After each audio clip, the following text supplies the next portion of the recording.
Soc el Martí Lucas Feliu, el director de l'obra 12 sense pietat, que el Partiquí estrena a la Farinera del Clot els dies 26, 27 i 28 de maig. Hi havia 11 vots de culpabilitat. Per mi no era fàcil aixecar el braç i declarar el noi culpable sense haver-ne parlat abans. I qui ha dit que fos fàcil per mi? És que m'ha aixecat la mà massa de pressa. És que és culpable. El botiguer va admetre haver-li venut l'endemà quan el van detenir. Estem parlant d'una navalla inusual. El botiguer va dir que era l'única d'aquest tipus que tenien en estoc. Tornin a votar. Només vostès 11. Jo m'abstindré. Si encara hi ha 11 vots de culpabilitat, no insistiré i donarem el veredicte. 12 sense pietat és una versió de l'obra de Reginald Rose, escrita originalment per a televisió i molt coneguda sobretot per la seva versió cinematogràfica de l'any 57. També té una versió teatral. És una obra que tracta sobre 12 persones que són els membres d'un jurat popular que han de decidir si un acusat d'un cas d'assassinat és culpable o no. Això serien 17 centímetres? No, el mata. Vol fer caure el noi per causes personals i no a causa dels fets. Calli! Deixa'm actuar! Et juro que et mato! L'espectador no sap res del que ha passat, no ha vist el judici, l'espectador comença veient l'inici de la deliberació i durant la deliberació, mica en mica, es va destapant què és el que s'ha explicat en aquest judici i com les coses no són realment el que podien haver semblat d'així d'entrada. Una miqueta menys. Això és malaltís. Com pensa recrear l'escena? Penso que aquesta obra és molt actual perquè vivim en temps de judicis. No judicis que passen sempre en un tribunal, judicis que passen als mitjans de comunicació, judicis que passen a les xarxes socials.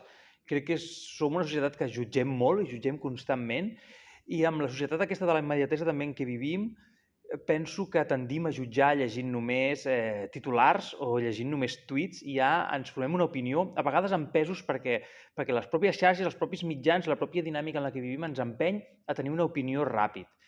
I crec que aquesta obra del que parla és de les opinions, pensar-les bé, raonar-les bé, compartir-les amb les altres persones i parla de com les coses no són sempre o blanc o negre.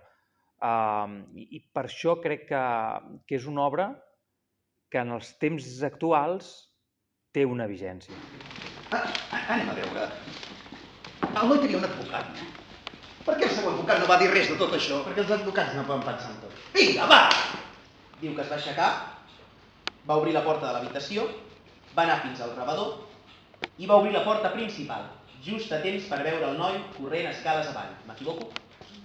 No és correcte.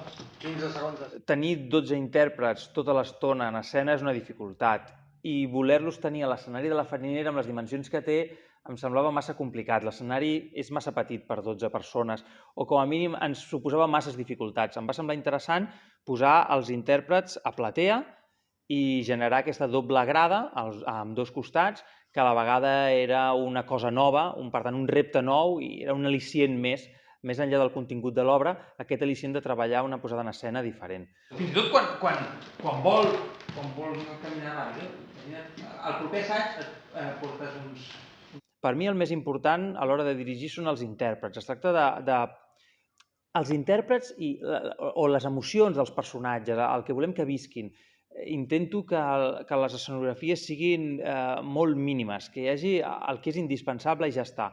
Perquè el que m'interessa és que els intèrprets no tinguin obstacles, no es vegin condicionats per l'escenografia. L'escenografia ha d'estar al servei dels intèrprets i no ha de condicionar la seva interpretació.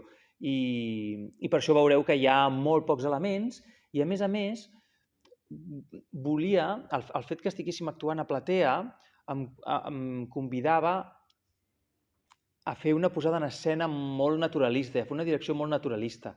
I per això no hi ha pràcticament res que no sigui de la Farinera. No hi ha decorat en aquest sentit. El 90% o el 95% dels elements d'escenografia són coses que les hem trobat aquí mateix a la Farinera. El que em motiva de seguir dirigint obres aquí és que sempre hi hagi un repte nou, i en aquesta obra n'hi ha hagut molts de reptes. 12 intèrprets en escena, grada a dos costats, un text molt conegut, ha sigut molt estimulant i espero que la gaudiu tant com nosaltres l'hem gaudit preparant-la.